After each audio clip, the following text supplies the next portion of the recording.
There's a lot in store for the markets next week, including the official start of the Q2 2024 earnings season with a trio of banks set to report before the bell on Friday. It's also a huge week for economic data.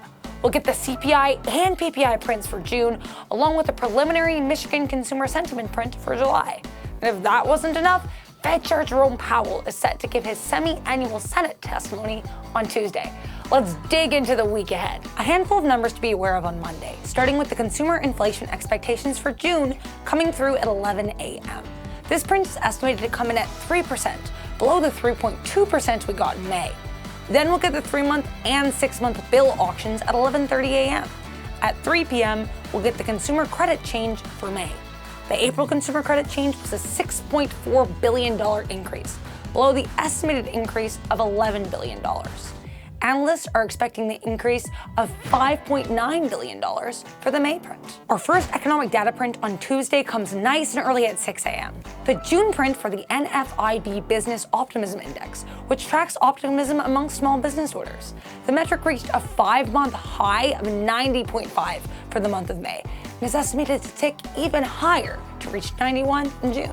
Big event to watch out for at 11 a.m.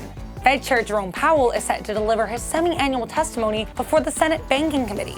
During his last round of testimony in early March, Powell said that the rate cut cycle is likely to begin in 2024 as long as the FOMC sees continued evidence of disinflation. Following the delivery of prepared remarks, the Fed Chair will face questions from lawmakers on the committee. Let's see if any of his answers impact the market. Another speaker to keep an eye out for on Tuesday is Fed's Bowman, who is slated to speak at 1:30 p.m. A couple auctions to get to later in the day, the 52-week bill auction at 11:30 a.m. and the 3-year note auction at 1 p.m. We'll also get the API crude oil stock change coming through at 4:30 p.m.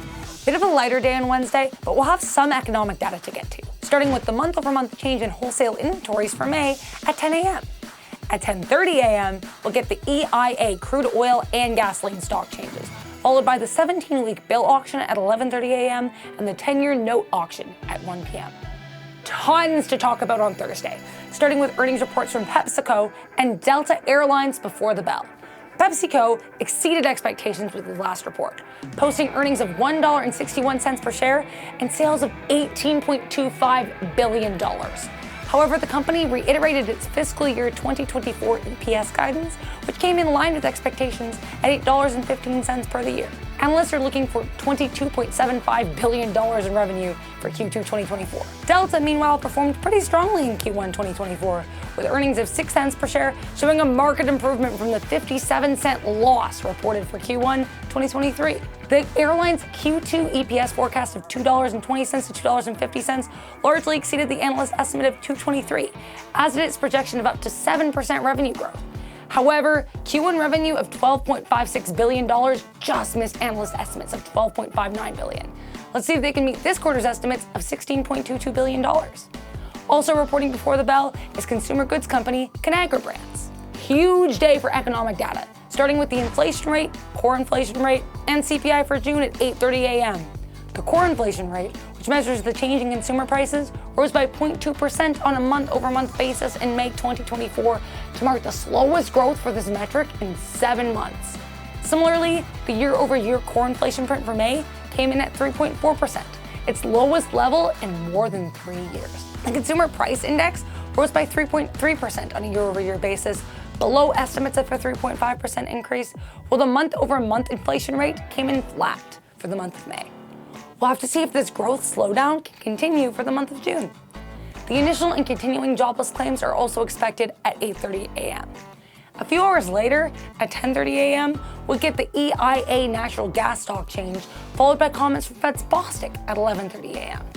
Also at 11:30 a.m. are the 4-week and 8-week bill auctions.